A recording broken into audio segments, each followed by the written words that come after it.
자, 김건희 이야기로 한번 가볼게요.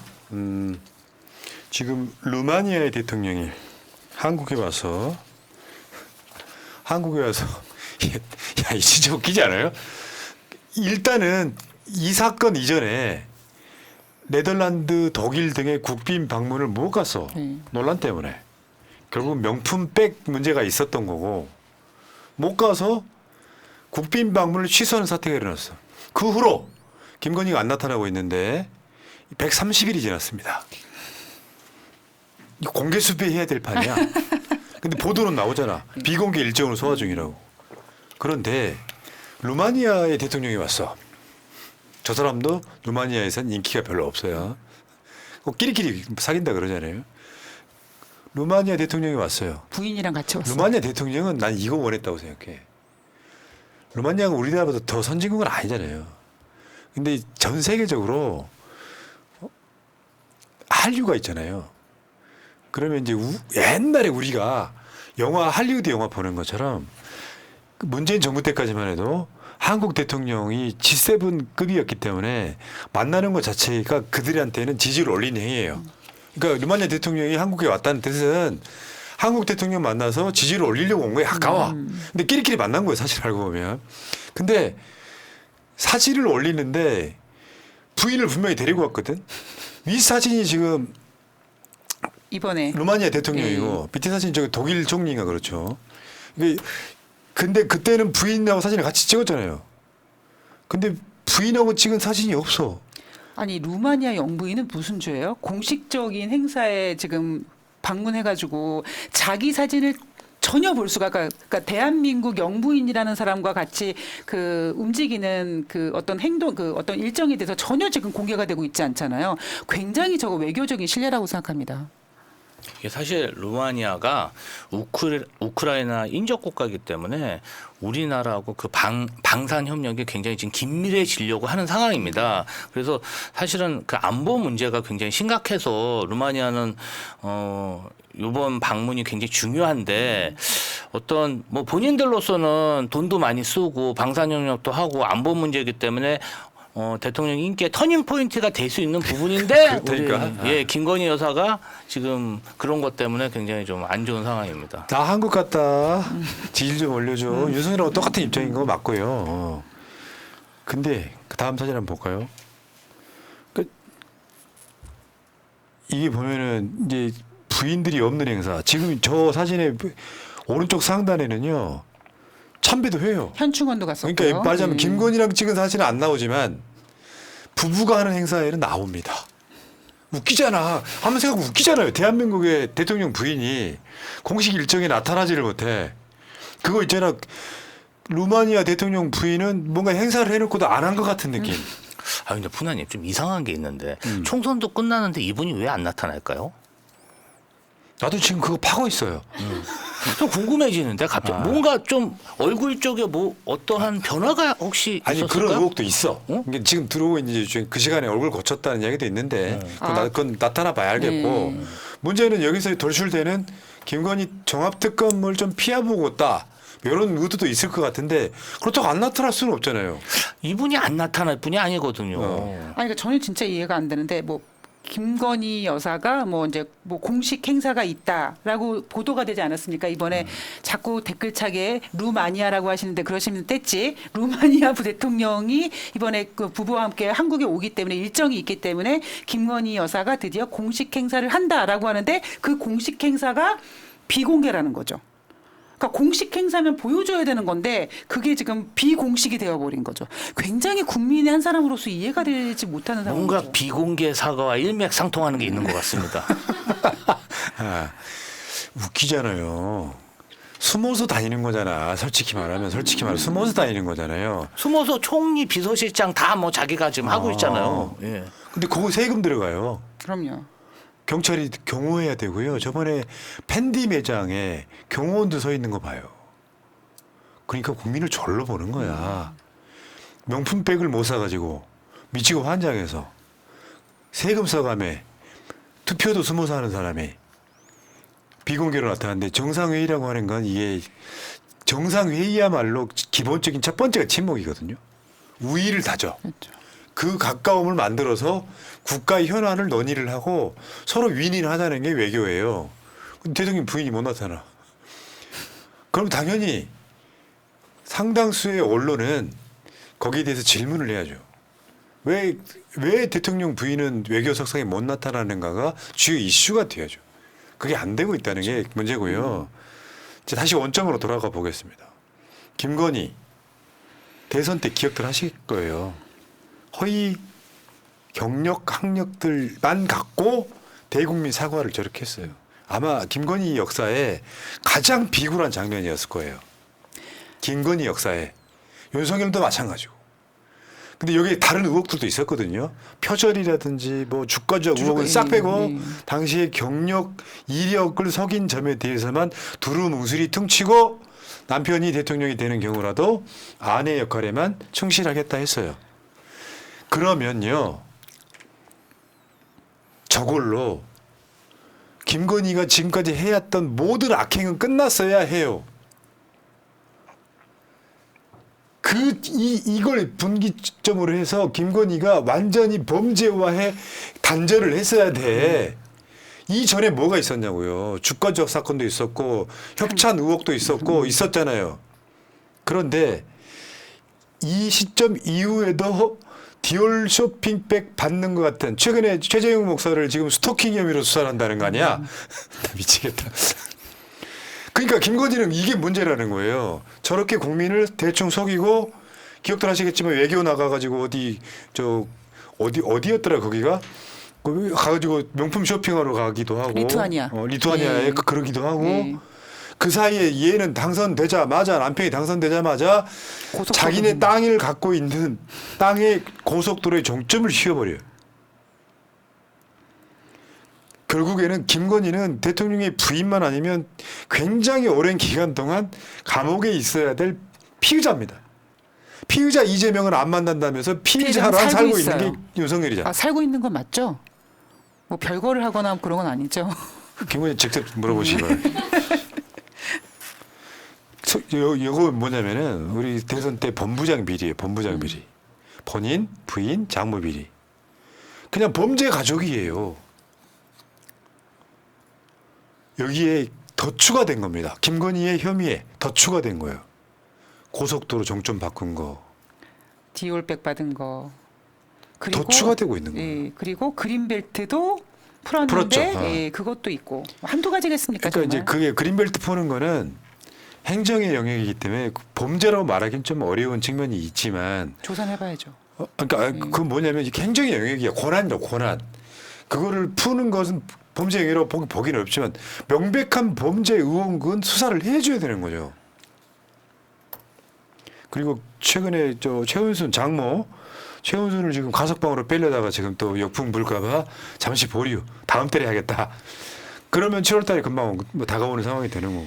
그것도 보류한 거고 저는 뭐 어떤 분들이 그런 말씀하시더라고요. 통장 잔고 증명으로 지금 법적 형무소 들어가 있지 맞나 구치소인가 들어가 있지 않느냐. 그러니까 지금 벌을 받고 있지 않느냐라고 말씀하시는 분들이 계신데 예를 들면 이런 거죠. 제가 총을 3D 프린터로 막 만들어가지고 사람을 죽였어요.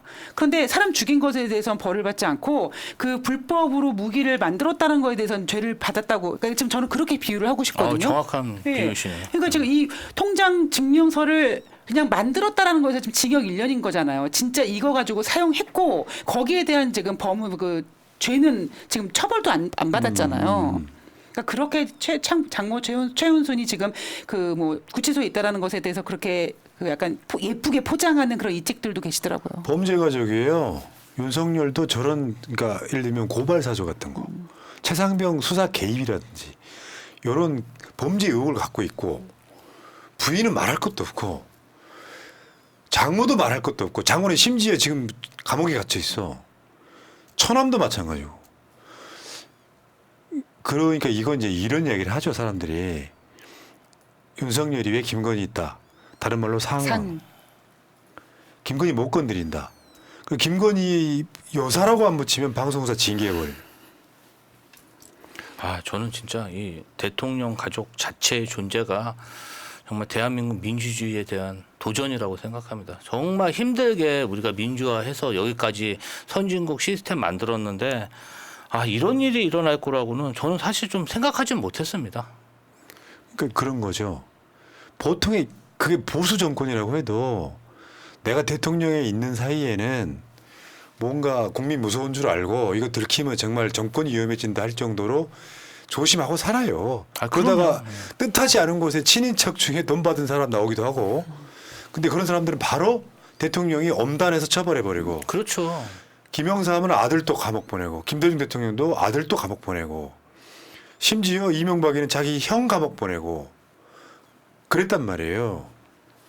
윤석열이는 김건희 특검에 대해서 거부권 행사해버렸어요. 그것도 사상처시예요. 그러니까 윤석열을 찍은 사람들 입장에서는 야 자기 부인 특검하자는데 누가 그거 거부권 행사하냐. 윤석열이만 거부권 행사한 거예요. 보통에 쳐낼 수 있을 때 저 못 쳐내는 이유는 되게 간단한 겁니다. 보수들이 아시는 것처럼 윤석열이 김건희를 사랑해서가 아니고요. 윤석열하고 김건희가 공범이어서 그렇습니다. 그렇죠. 김건희가 처벌받게 되면 최상병 수사 개입처럼 윤석열한테서 불똥이 튀기 때문에 그런 거예요. 그러다 보니까 방송사들이 김건희 여사라고 안 불러도 그걸 징계해버리는. 저 종편 나갔다 김건희 이름만 얘기해가지고 그랬어요? 제재 받았어요. 김건희 여사를 좀 붙여달라고 해서 참 황당했습니다. 근데 국민들의 여론은 대략 한 60% 이상 70% 넘게 김건희 특검하라는 거였단 말이에요. 그런데 지금 최상병 특검은 그냥 연습 삼아 하는 거예요. 진짜는 김건희 종합특검이 진짜입니다. 진짜. 그렇죠. 거기에 시작은 저는 이렇게 생각을 합니다. 만약에 김건희 남편이 윤석열이 아니었다면 지금의 김건희가 만들어질 수 있을까? 김건희가 받는 모든 그 혐의는 남편이 윤석열이었기 때문에 지금까지 밝혀지지 않고 그냥 묻어서 여기까지 유지가 되어 오고 있기 때문에 저는 정말 모든 기승전결 결은 김건희의 그 종합 특검이라고 생각합니다. 핵심 포인트는. 맞아요. 거기 모든 게 다 들어있어. 네. 검사의 부인이어서 주가 조작을 할 수 있었고 협찬을 받을 수 검찰이 있었고. 내사 보고서를 만들었는데 경찰이 만든 내사 보고서를 검찰이 뭉개버리고 왜 윤우진 사건도 유명하잖아요. 검사 친구를 둔 덕에 윤대진의 형 윤우진 전 용산 세무서장 그런 자들이 대한민국에 자기들끼리 카르텔을 만들어가지고 누구누구 패밀리래 하면 다 봐줬던 그게 대통령에 당첨되고 나니까 고속도로 정점을 바꾸는 데까지 와버린 거고 쇼핑백 들고 줄 서 있던 사람들이 김건희한테 얼마나 많은 걸 갖다 바쳤겠습니까? 그 서울중앙지검으로 임명된 후에 코바나 콘텐츠가 받은 그 각종 대기업으로 받은 후원들 이런 거 하나도 지금 뭐 조사도 안 되고 그때 규명도 안 검찰이 됐습니다. 뭉갰죠. 이제 그게 여기 이제 포스터에다가 이름 안 넣어도 상관없다. 수사 받을 기업들이 중앙지검장하고 나중에 검찰청 부인한테 갖다 바치는 지경. 공범은 누구냐고요. 윤석열이는 만약 이걸 몰랐다고 하면 그건 바보죠.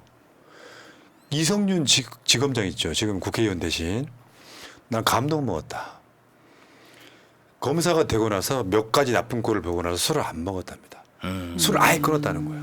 눈사람 아예 안 간다는 거야. 그렇지 않은 검사들이 아직도 있는 겁니다. 그렇죠. 아시겠지만. 자,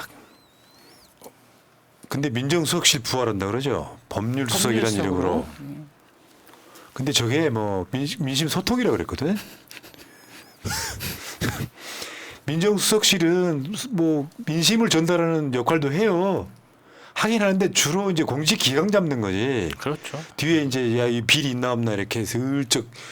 근데 그걸 민심 소통이라는 이유로 민정수석실을 부활하겠다고 하는 건데 사실 알고 보면 탄핵 대비용이에요. 그렇죠. 방어막 치는 거죠.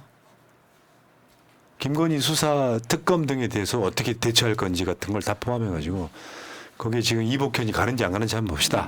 법률 수석에. 금감원에 뼈를 묻겠다 뭐 이런 분위기던데. 해야 될 일이 많다고 많이 일을 저질러 놓고 있더라고요. 지금. 금감원에 뼈를 묻으면은 그 금감원 건물 있잖아요 여의도에. 네. 그 뼈 묻을 데가 없어요. 사실은 그 금감원 자체가 굉장히 금융기관한테는 센 권력기관이기 때문에 꿀직업이죠. 검사들은 꿀작이죠. 거기서 이력 쌓는 걸 굉장히 좋아합니다. 나중에 어떤 대형 로펌이나 이런 데 갔을 때 이제 정관 예우를 받을 수도 있을 가능성이 크죠. 그 어저께 정진석 비서실장이 비서들 정치하지 마라 이렇게 얘기를 했단 말이에요. 그 메시지가 산발적으로 나가는 거 안 된다. 대통령실은 일하는 조직이지 말하는 조직이 아니다 이 얘기를 했어요. 근데 나는 저 메시지에서 타겟이 김건희가 보이더라고요. 저도 그런 생각을 했어요. 왜냐하면 예를 들면 윤석열이 무슨 뭐 정무회의에서 이제 사과를 안 했지 않았습니까? 공식적인 그 카메라로 나왔을 때는 아 내가 다 잘했는데 국민들이 못 알아먹었다 이렇게 얘기를 해놓고는 나중에 나왔던 게 뭐냐면 대통령실 관계자에 따르며 비공식 회의에서 사과를 했다 뭐 이런 식으로 자꾸 다른 말이 나오는 데다가 특히 홍보팀 그러니까 대통령 홍보실에서 나오는 얘기를 대통령 비서실은 아니다라고 부인하는 일들이 많기 때문에 저는 정진석이 이 메시지를 산발적으로 나가지 말게 한 거는 김건희 일명 우리가 얘기하는 우리가 비선이 아니라고 의심가는 그 김건희한테 메시지 좀 내보내지 말아라 하고 경고 준 게 아닌가 싶은 생각이 들더라고요. 간신 3인방 누구라고 우리가 딱 찍어 드렸습니다 방송으로.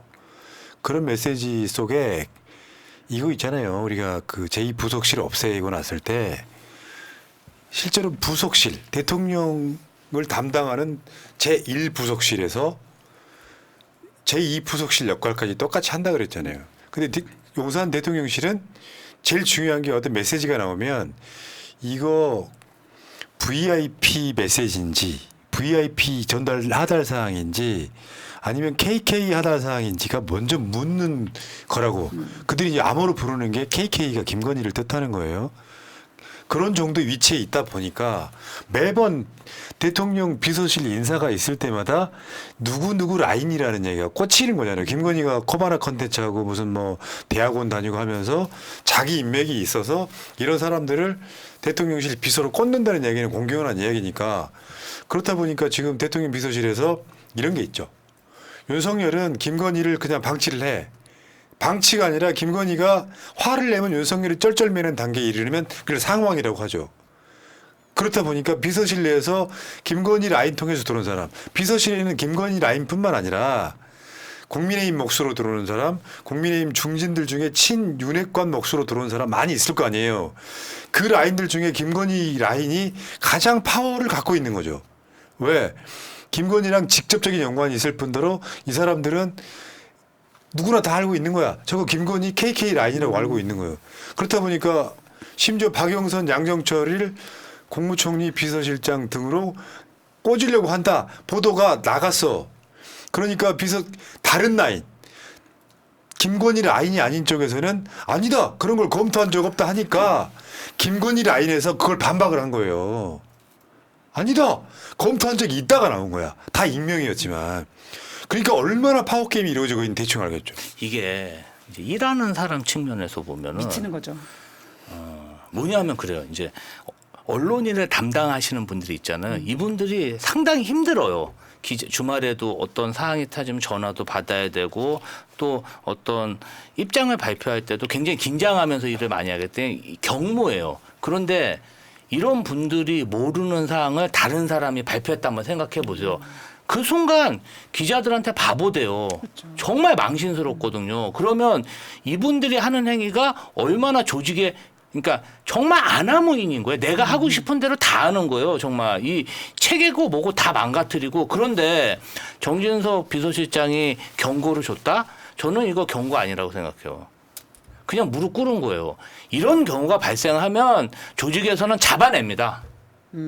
잡아내서 개별적으로 불러서 반성문을 쓰든지 자르든지 이런 상황은 그냥 해임권이에요. 그냥 파면권. 그런데 잡아내지도 않잖아요. 그리고 공개적으로 경고를 주는 척하면서 좀 무야무야 하는 거죠. 그리고 앞으로는 좀 내가 새로 비서실장 왔으니까 그러지 말아줘. 부탁하는 그럴 거죠. 수도 있고. 그래서 만약에 정말 일반적인 공공기관에서 이런 일이 있었다? 진짜 난리 날 일입니다. 이재명 대표 체제에서 이런 일이 있으면요. 이게 왜냐하면 동료를 어떻게 보면 배신하는 행위예요. 아니 그럼 동료가 뭐가 됩니까? 정말 그런 것들이 조직을 와해시키는 거거든요. 정말 나만 각자 도생, 나만 그냥 권력 있는 것처럼 보이고. 그러니까 이래서 정말 저는 이건 나쁜 조짐이다 이렇게 맞죠. 보고 있습니다. 그게 2년이야. 아니, 근데 우리 생각해 보세요. 우리 그 2022년도에 6월 6일날 이런 기사가 있는데 맨 처음에 용산 청사 만들었을 때 대통령실 만들 때 2층이랑 5층이랑 뭐 두 개를 만들어서 5층은 김건희 여사도 쓴다 이런 기사가 나왔을 때 우리가 무슨 생각했습니까?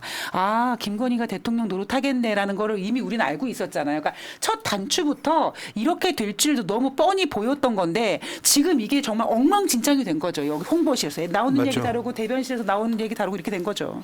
그러니까 지금은 심각 단계를 넘어가지고요. 한번 보세요. 최상병 특검도 안 받는다, 사과도 못 한다고 하는 윤석열이가 김건희 주가 조작 특검을 거부권 행사했잖아요. 그럼 결국 그런 거죠. 윤석열은 김건희로 흥해서 김건희로 망하는 상황이 올 거예요. 왜냐하면 만약에 민주당이 최상병 특검도 거부권에 한다면 용서 못하는 상황이고 국민들도 힘들겠지만 22대 국회가 개원해서 김건희 주가 조작 특검을 더 확대해서 김건희 종합 특검으로 간다고 생각을 해보면 윤석열 정권은 저는 윤석열 거부권 행사할 거고 거의 밀란 수준의 국민적 저항에 저는 부딪힐 거라고 봐요. 근데 결국은 그거지. 김건희한테 약점이 확실하게 잡혀 있는 윤석열이가 김건희는 우리들 약간 속된 표현하면 원터처블인 거예요. 다른 건 다 떠나서 우리 마누라는 못 건드려. 내가 가면 내가 뒤져.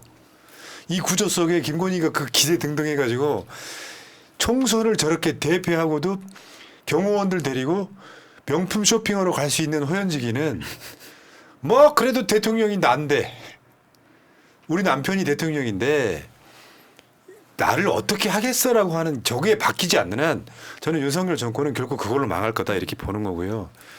그런 면에서 이 정진석의 메시지는 굉장히 오묘한 데가 있는 거예요. 그러니까요. 아까 말한 그 무릎 꿇었다는 표현도 좀 일명 이야기하는 게 못 건드리겠으니까 돌려서 들으라고. 굉장히 오만방자한 거예요. 그냥 나는 못 건드니까 나는 아무 얘기나 다 하고 다닐 수 있다는 얘기잖아요. 대통령실에서. 이게 비서관이 어떻게 그럽니까? 비서관은 자기를 낮춰서 어떤 대통령을 빛나게 하는 존재거든요. 그런데 이 사람은 대통령보다 자기가 더 당당한 사람이 아무 얘기나 막 하고 다니고. 근데 대통령도 신임 비서실장도 이 사람에 대해서 감사도 못하고 잡아내지도 못한다? 야, 저는 진짜 우리나라 대통령실 정말 걱정스럽습니다. 그러니까 우리나라의 권력의 속성 중에 하나가 그거예요. 비하인드입니다. 무슨 말이냐면 내가 이재명 측근이야. 그러면 이재명의 동정과 이재명의 생각과 이재명의 비하인드를 많이 알아야 권력자예요. 현실이 그렇다고 대한민국이 대통령실을 오죽하겠냐고. 야, 대통령 위에 KK 있다? KK를 아니면 얼마나 거기서 기대등등하겠냐고요. 대통령을 이기는 상황이 있는데 기세등등하다 이게 맞네요. 그렇죠.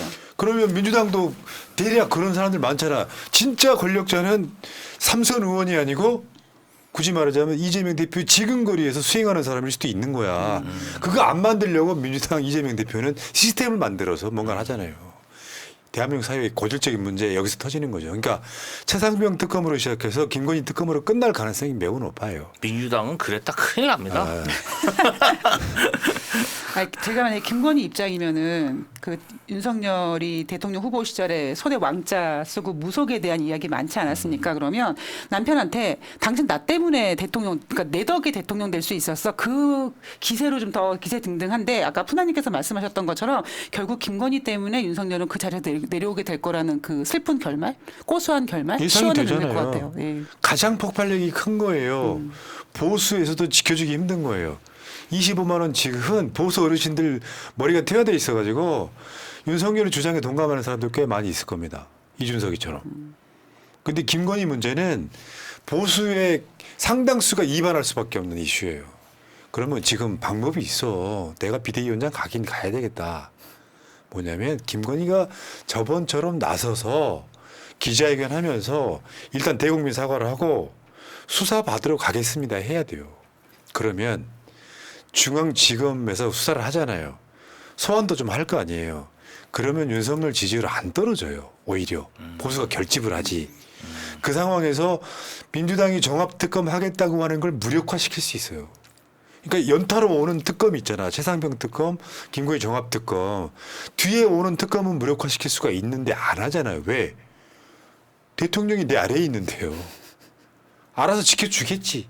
그래서 만들려고 하는 게 민정수석실을 대신하는 법률수석이다 이런 겁니다. 이렇게 이해하시면 될 것 같습니다. 시민사회 수석실을 폐지하고 퇴진 아니고 대폭 축소한대. 아. 소통해야 될 자리는 소통해야 대폭 되는데. 축소. 아니 그거를 더 강화해야 되는 거 아닙니까? 아 참.